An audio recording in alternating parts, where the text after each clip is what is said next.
All right, here's section 3.2, the factor theorem and the remainder theorem. So where we're headed here is we want to find all the zeros of any polynomial we want. And at this point, we don't really have all that many tools in our pockets. So when we're looking at this, we'd say, okay, well, what can I try? If we want to factor, we can maybe think back to when we used to factor these things as a task. We got 4 terms here, right? 1, 2, 3, 4 terms. And we'd probably try factoring by grouping, right? Because we see that these 2 terms differ by 1 in degree, right? Degree 3, degree 2. And these 2 terms differ by degree 1 as well, right? So this is degree 1, well, 1, and this is degree 0, x to the 0. But our coefficients aren't going to cooperate, right? We got an 8 here and a 2 here. So that's not really going to work. So let's table that one for just a second, and we'll see what we're going to end up doing here. So I think that this is probably the polynomial division thing. This is probably a little easier to understand if we talk about just regular old numbers. So with polynomials, let's talk about it with real numbers first. If we have any two numbers at all, let's say that we've got, I don't know, 13 and 4.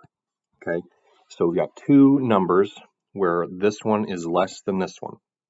What this theorem here says is that there are 2 unique, well, numbers in this case, right? We've got 2 numbers. There are 2 unique numbers such that I can write the larger number as a product involving the smaller number and some other number, right? So this would be 3, and possibly a remainder, 1, right?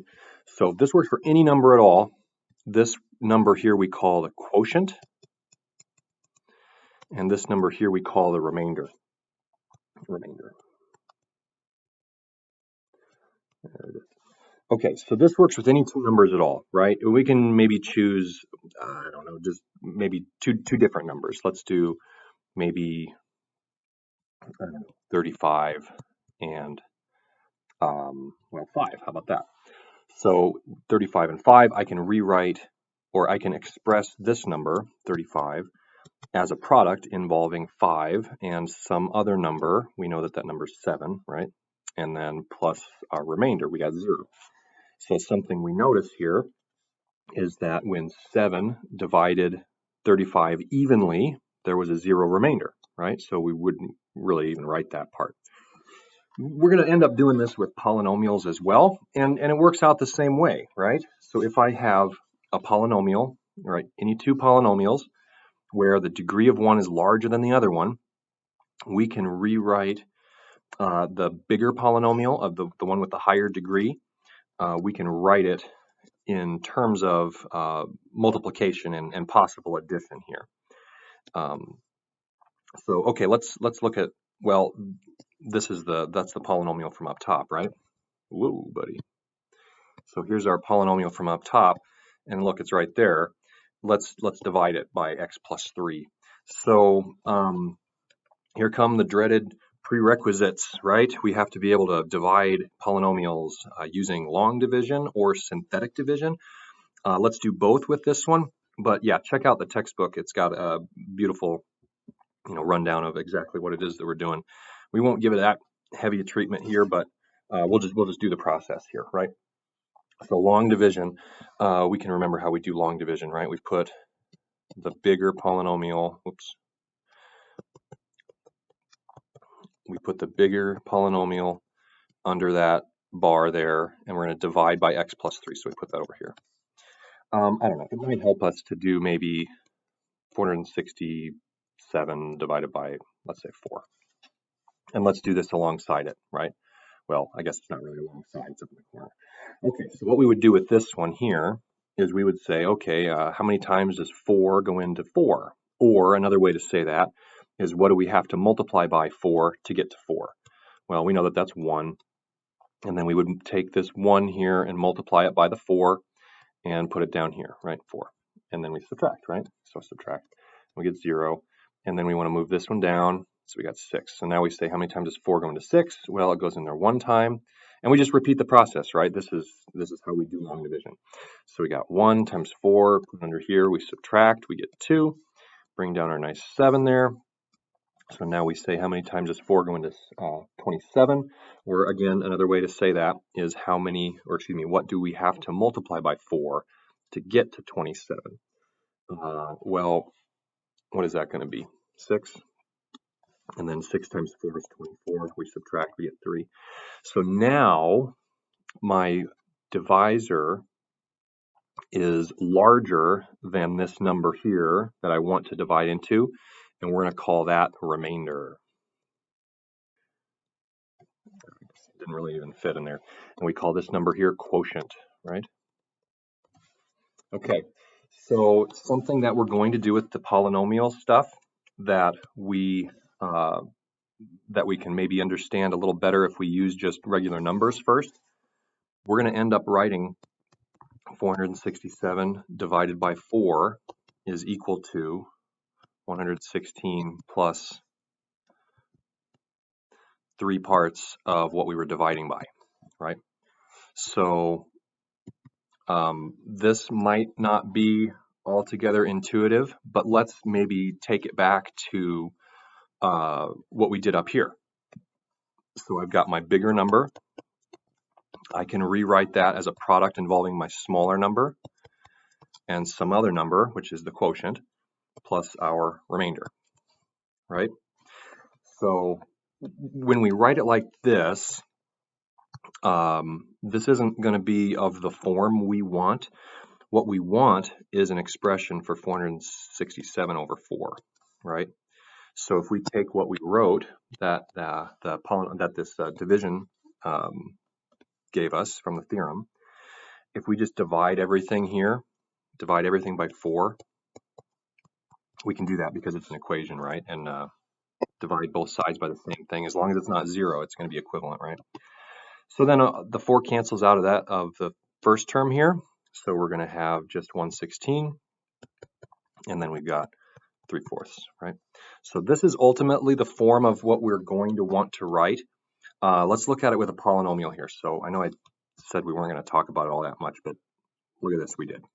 Okay, so we can do the same thing with a polynomial, and we're going to do the same steps we did over here, but just with our polynomial. So we can do that. We're going to say, all right, how many times does x go into 2x cubed? Or another way to say that is, what do you have to multiply by x to get to 2x cubed? Well, we need a 2 as a factor, and we need an x squared as a factor, right? If I multiply 2x squared times x, I'm going to get 2x cubed. So we just do the same steps we did with the real numbers, or the regular old numbers there. So we multiply 2x squared times this one, and we put it under here. So I've got 2x squared times x is 2x cubed. 2x squared times 3 would be 6x squared, and then we subtract. So here's where we're going to make your error. You always got to remember we're subtracting the whole thing. We're not just subtracting that front term. So we got to subtract the whole thing. So grouping symbols are going to be your friends here. So we're subtracting, right? Subtracting 3x squared minus 6x squared. So that's going to be minus 3x squared. And then 2x cubed minus 2x cubed there, that's going to cancel out. And that's by design, right? This is why it works. Okay, so then we're going to do the same thing we did up in the corner here, right? We're going to bring down our next number. Here we brought down a 6, right? But here we're going to bring down our negative 8x. And we just repeat the steps, So we say, how many times does x go into negative 3x squared? Well, it goes in there negative 3x times, and we just repeat the process, right? So negative 3x now times our divisor. So we've got negative 3x squared, and then negative 9x when we multiply by 3. And then again, we have to subtract the whole thing, not just that front term. We got to subtract the whole thing. So yeah, grouping symbols are definitely going to be your friends. Okay, so now we have 8x. That's negative minus a negative 9x. So that ends up being plus 9x. So we just have regular old x there. and then our term over here is 0, right, when we subtract that, so that just went away. Okay, now we bring down the 3, and we say, how many times does x go into x? Well, it goes in there 1 time. And then we multiply again, put x plus 3, right? We multiplied this guy by 1 and put it down there. And now we subtract, and hooray, there's a 0 remainder, right? So what we can write here is either we could write 2x cubed plus 3x minus 8x plus 3 is the same as 2x squared. Well, let's write it with the divisor first, right? And then the dividend, or excuse me, quotient. So 2x squared minus 3x plus 1. Okay. And that's wonderful. So great. We have our original polynomial written as a product. Great. Maybe we would want to write it in the form that we're asking for, right? We're saying, well, what is this thing? Well, if we would just take on both sides of this and divide it by x plus 3,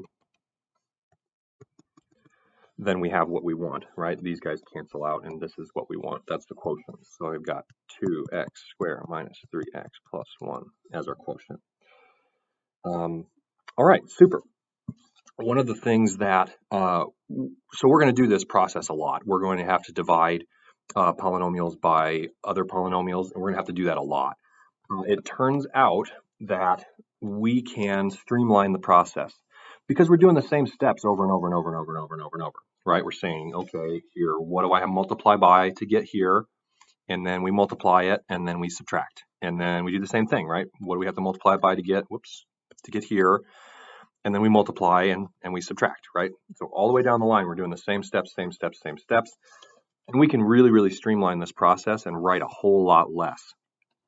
So yeah, check this out in the text if you need a little review on this, a little refresher. But really, the only thing that matters for these are these coefficients, right? Because they're just, all of these variables, they're just placeholders, and we just write them in descending order. So we might as well just not write them, right? So if I put maybe versus synthetic, that's a V. All we're going to do is put our coefficients up here. So 2, 3, minus 8, and 3. And then I'm going to put the opposite of the constant on this one. I'm going to put it up here in this position. And now we're going to do the process kind of the same way. Well, I mean, we can look and see the similarities, I guess. So we bring this number down. There's a 2. And then we multiply this guy here, that -3. We're going to multiply it by that 2. So we could put that up here, -6. And then we add. That one went there. Maybe I can write. I don't want to get that too cluttered up. So we add, we get -3. And we multiply now, -3 times -3, and we would get a +9. Okay. And then we add these together. -8 plus 9 would be a 1. And then we do the multiplication again. So -3 times 1 gives us -3. We add, we get 0. So I hope we agree that, oh man, that was so much quicker. And these guys are the coefficients of our quotient. And well, this one's not. This one's going to represent a remainder. We're going to have one that has a non-zero remainder here in a minute. But hey, we got a 0 remainder, and that's wonderful. So doing synthetic division, yeah, it would be hard for you not to agree that this is easier. It's slicker. It's, I only did this much writing, and we can conclude the same thing, right? That's the x squared term. This is x term, and this is the constant term. And we can see that that's what we had written up top, right? Okay, so yeah, polynomial division is our friend, and synthetic division is our slightly better friend because it's easier. So let's check this out here. Maybe let's just do the long division just as a you know, we can do it, right? Maybe we can zap through it pretty quickly. So we would say, how many times does x go into 4x squared? Or what do I have to multiply by x to get to 4x squared? That'd be a 4x. And then we multiply 4x times our binomial. So we would have 4x squared minus 12x, and then we subtract the whole thing. So 3x minus negative 12 would be adding, so we would have 15x. And then these x squared terms cancel out, and we bring down our minus 1. Okay, and now we have 15, right? How many times does x go into 15? X? Well, 15 times, right? And we're going to put plus 15 up here. And we do the same thing, right? Multiply 15 by our binomial divisor here. So we got 15x minus, what's 15 times 3? 45, right? And then we subtract minus. So then I've got minus 1 minus negative 45, so that's plus 45. So we're going to have 44 there. Okay, so here is our quotient. And here is our remainder. And what we can write here is that 4x squared plus 3x minus 1 is the same as our divisor times the quotient, 15, there, and then plus our remainder.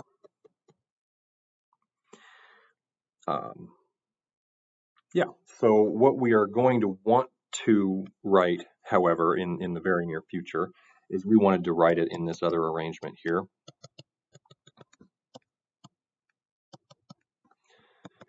And then we just, you know, divide these terms both by x minus 3. And in the first one, that's just going to go away. And then the second one, it's going to become the denominator. Okay, so when, yeah, we can write these in either way, and depending on the context, we might want to write it in either way. But anyway, we can do division. So let's do the synthetic division real fast versus synthetic. That kind of looked ugly. I'm going to put that in green. So doing the synthetic division here, we're going to put all our coefficients up. We got 4, 3, and a negative 1. And then the opposite of the constant in the binomial term. So we got positive 3 there. Okay, so we do the same thing, right? Bring down our 4. There it is. Multiply 3 times 4, put it here. Add these together. Multiply 3 times 15, put it up here. Add these together. And lo and behold, we have the same thing, right? So here is our x term, which is right there. Here is our constant term, which is right there. Here is our remainder, which is right there. So I don't know, the synthetic division, totally easier, right?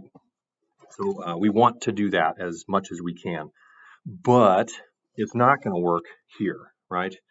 What we synthetic division, we need divisor of the form x minus c for synthetic division. We could probably cook up a way to do synthetic division when they're not of this form, but that's probably going to be a little too complicated for what we want to do. So let's go ahead and not do that. So we can still divide, right? We're going to divide 4x squared minus x minus 23 by this one. So something that we might want to do here, just for our organizations, for our singular organization, we might want to put a little placeholder in there because when we do the multiplication and subtraction step, we need something to subtract from, right? So anyway, we can put a little placeholder there, and 0x is just 0 anyway, so not really adding anything. Okay, so here we go. So we're going to take and say, how many times does x squared go into 4x squared? Well, it's 4. And then we multiply 4 times all of those terms. And we're going to put it under there. So we got 4x squared minus 0x, or plus 0x, right? 4 times 0 is 0. And then we've got minus 4. We subtract the whole thing. And what are we left with? Negative 23 minus negative 4. That's going to be negative 19, right? Because we're adding 4. And then we have negative x minus 0x. So that's going to be minus x. And then 4x squared minus 4x. Well, that just goes away. So now we have our quotient right here. And we have our remainder. And we can end up writing what we have been writing, right? 4x squared minus x minus 23 divided by x squared minus 1 is the same as 4 plus negative x minus 19 over what we were dividing by. Okay, that's kind of ugly. Like we could factor that negative out of the numerator if we want to, right? If I factored both of those, factor that negative out of there, that's going to make them both positive. And then we can slide that negative over here, and that, that looks better. It looks somehow cleaner, but we could leave those negatives up in the numerator if we really wanted to. Okay, super. We can do division. All right. So yeah, we're not gonna talk about that very much, and then we ended up talking about it for about 20 minutes. Huh, weird. Okay, here comes the remainder theorem and the factor theorem. So let's just talk about this just a little bit. Suppose p is a polynomial of degree 1 and c is a real number. When p of x is divided by x minus c, the remainder is p of c. All right, well, so if we divide p of x, any polynomial at all, divided by x minus c. Now that theorem above told us that we could, if we divide by x minus c, we're going to be able to write this polynomial as a product involving x minus c and some other polynomial, right? And then we're going to have maybe possibly a remainder, right? And that's going to be a polynomial in terms of x, isn't it? Well, what happens if you put c through this function? If I put c through the function, well, that part is going to be c minus c, and we're going to have some polynomial. And then we're going to have this other polynomial, right? Whatever that is when you put c in there, who knows?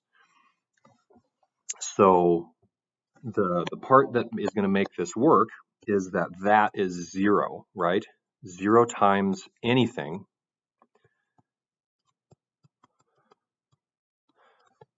is 0, right? So that part is just 0, cancels out, and all we're left with is the remainder, right? So that was pretty hand-wavy proof of this remainder theorem, and it has to do with how we divide and what division means, right? So if I divide polynomial by x minus c, the remainder is just going to be whatever you get when you crank that c value through the function. Okay, good. The factor theorem, what is this? The factor theorem. Suppose p is a non-zero polynomial, so we're in the kind of the case we had above. The real number c is a 0 of p if and only if x minus c is a factor. Okay, so that means that there is a 0 remainder. Right, because if there is a 0 remainder, right, if that part up there in our polynomial upon division is 0, well, then I have my polynomial is, well, I can factor it in this way, right? X minus c has to be a factor of that thing. So if p of c is 0, then x minus c must be a factor of p. And that's more or less how we're going to use this. Yeah, good. And it's just rephrasing what's written, right? The real number c is a 0 of p. That's what this means. Then, well, x minus c is a factor of p. Okay, good. Yeah, okay. So, yeah, let's use this a couple of times. So P of C, this is the remainder after division by x minus C, exclamation point. Well, maybe not exclamation point. We want to stop doing that. Maybe a period is effective there. Okay, so let's do it. We're going to say for part A here, we want to do P of 4, right? If I put 4 there, what do we get? We got 2 times 4 squared minus 4 plus 1. So we have, what is this? 16 times 2 is 32 minus 4 plus 1. I mean, at this point here, we can probably already say, hey, that's not 0. So we could probably just abandon this. Well, we shouldn't just abandon this because we're asked to specifically find P of C.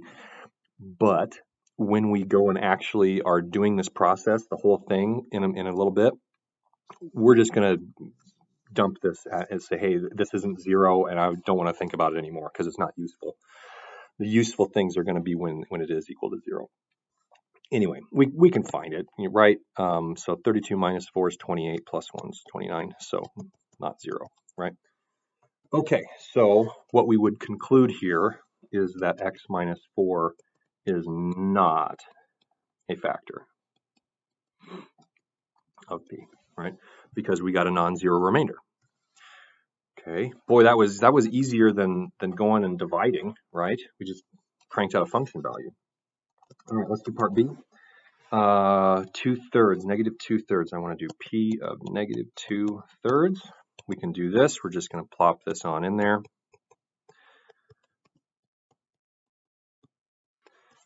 Plus 2.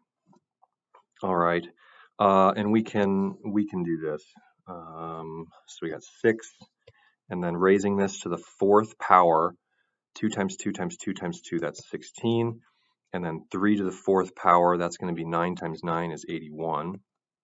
And then we have minus 2/3 negative squared, so that's going to be 4/9 plus 2. And we can do this. Okay, 6 times 16, that's 96 for 81, minus 4/9 plus 2. Okay. We probably want to reduce that fraction. And, we can reduce fractions, right? 32 over 27 minus 4/9 plus 2. We're almost there. We got 32 over 27. Now I want to write this guy using 27ths, right? So I'm going to multiply both of those by 3. So I got 12 over 27. And we know we're going to have to combine that. So 2 27s, that's 54. And we will add those together. So we got 20 27ths plus 54 27ths. So we got 74 27ths. Well, the important part is that this is not 0, right? Bummer. So again, we'll conclude that x minus 2/3, or I guess the opposite of this, right, isn't a factor.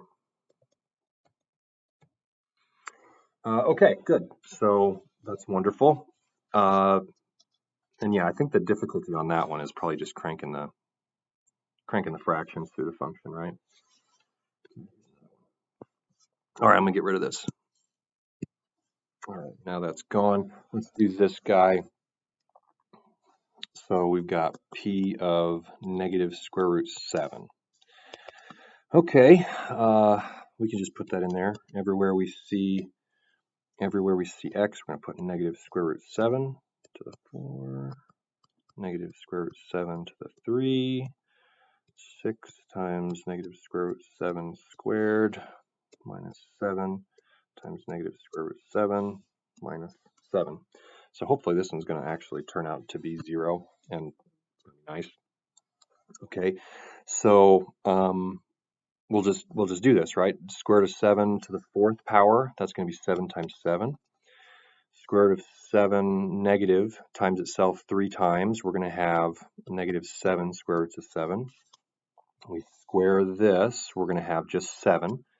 6 times 7 is 42.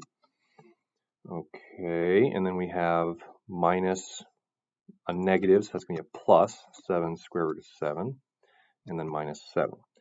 So we've got these guys cancel each other out, and then we've got, wait a second, this piece is negative, isn't it?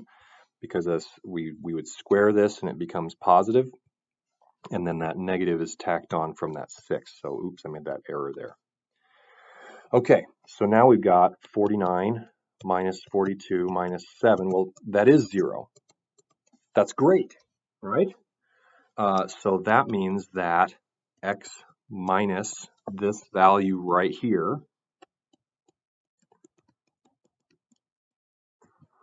is a factor. And that's awesome. So what we're going to do here is we're going to say, all right, p of x has to be able to be written as a product involving that. And we want to find this polynomial. Okay. So this is now what we want to find. Let's do probably synthetic division is going to be the quickest thing, because once we know that this thing is a factor, we know that the synthetic division is going to work out and we're going to get a 0 remainder. So let's put our coefficients 1, 1, negative 6, negative 7. We're just putting the coefficients up there. And then I want that value of c right here. Okay. And now we can do it. So we bring this down. Don't know why I wrote 7. Okay. This is going to look kind of ugly, but we're going to be all right. So we just do the same steps, right? We're going to do 1 times negative square root of 7. So we got minus square root of 7. Okay. And now this, we're kind of forced to just write it like this. And then we multiply. So negative square root of 7 times this guy, we would have negative square root of 7 plus 7. And then maybe I'll go like this, and well, that's going to get it too cluttered up.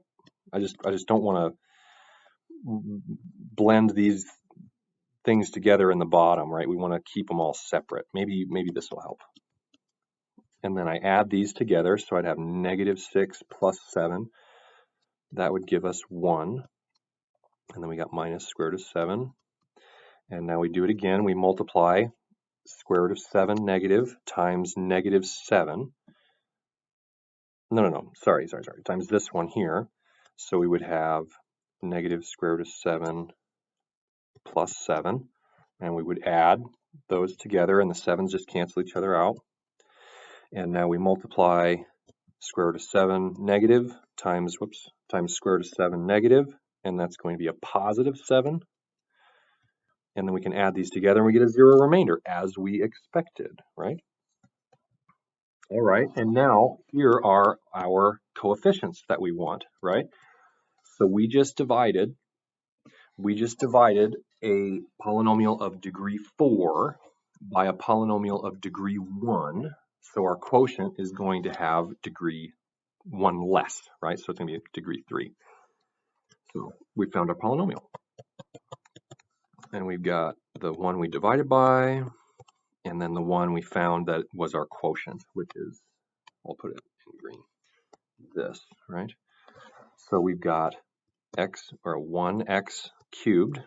There's our coefficient on the x cubed term, and then our coefficient on the x squared term. Then the coefficient on the x term, and the constant term. And there's your polynomial. Okay, so great. We factored it. And it relied on the fact that we had a 0 remainder when we divided.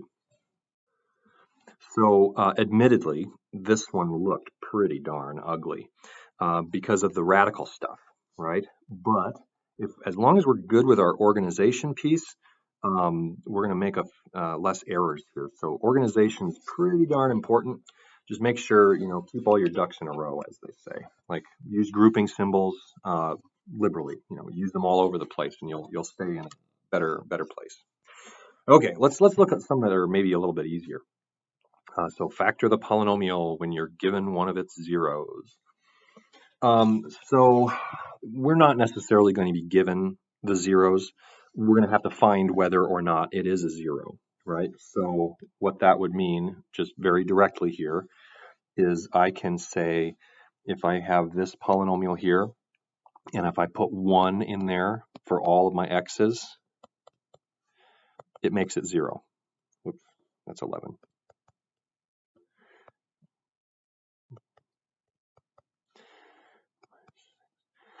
So yeah, if we put that in there, does it actually give us 0? So what is this? We would have 1 plus 11 is 12. Negative 6 minus 6 would be minus 12. So that is 0. So going back to what we did above in the last few examples, we were just given that, and maybe we could verify it. That'd be fine. Yeah, and all we have to do to verify it is just crank it on through the function and make sure that it gives us 0. Okay, so we want to factor this guy given that that's a 0. So even if we weren't given that, we just confirmed that it is a 0. So it does work, which implies to us that x minus 1 must be a factor. Well, if x minus 1 is a factor, that means I can just divide to find our other factor, right? Because we want to write x cubed minus 6x squared plus 11x minus 6 equals x minus 1 times some polynomial,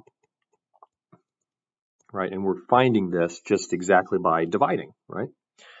So we can divide. Let's do the synthetic division. I'm going to put my coefficients up here and our 0 there, and we can do the process, right? 1, we bring that down. 1 times 1 is 1, add, we get negative 5, multiply, add, multiply, add, and lo and behold, we got a 0 remainder, which we already knew was going to happen, but it just confirms that we did it right. So that is our polynomial. Let's circle that. Circle that, and that goes up here, right? That's our polynomial, where we divided a degree 3 polynomial by a degree 1 polynomial. So the resulting polynomial is going to have degree 2, right? It's got 3 terms. It's going to have, degree 2. So we got 1x squared minus 5x plus 6. And there we go. At this point, this is quadratic, right? And we have tricks and methods to factor these things. And, well, we would just, in this case, find 2 things that multiply to be positive 6 that add to be negative 5. Well, they're 2 and 3, right? So we got x minus 1, and then x minus 2, and x minus 3.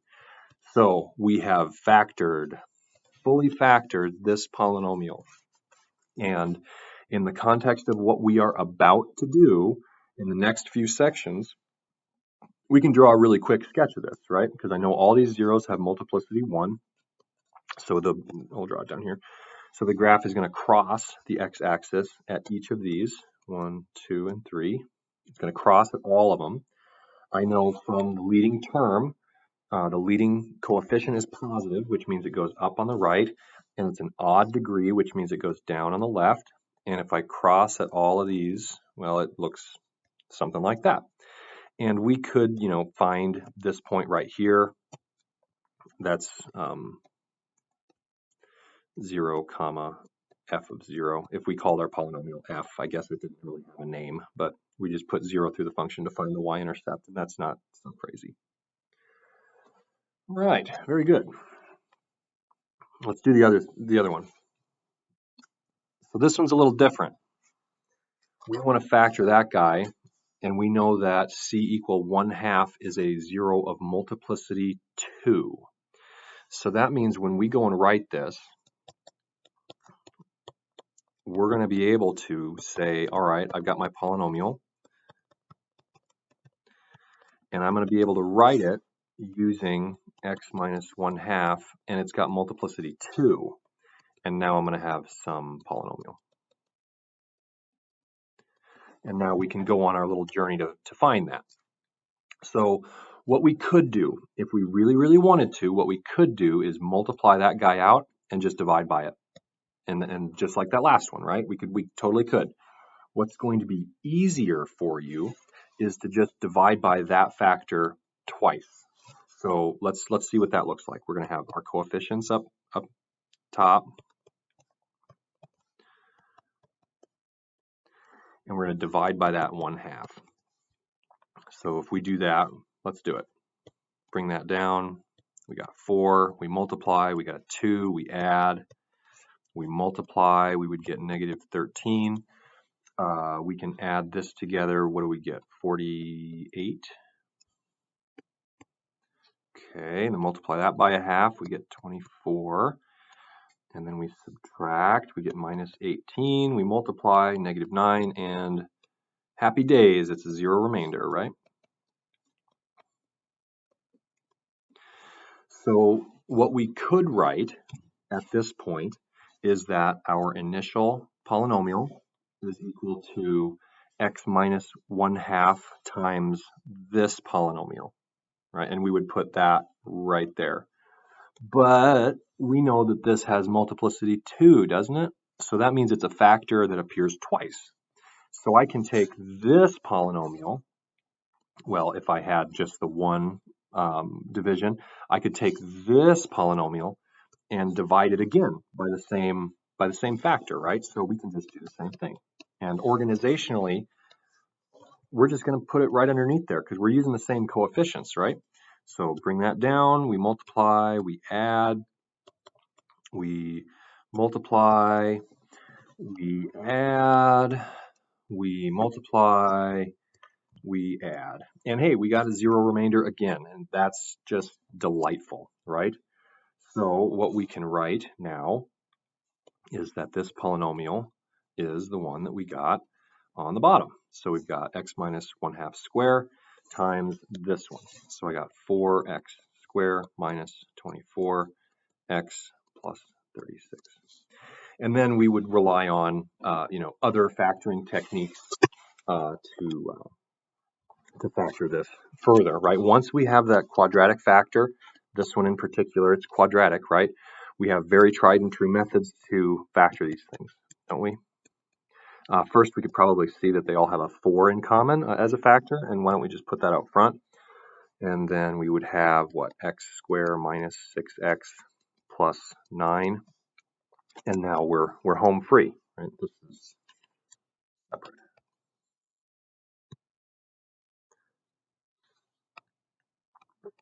So yeah, we're home free here because this is now a perfect square trinomial, or yeah, this one here is a perfect square trinomial, isn't it? Minus 3 minus 3. So we have 4 times x minus 1/2 squared, and then x minus 3 squared. All right. So we factored it. How great.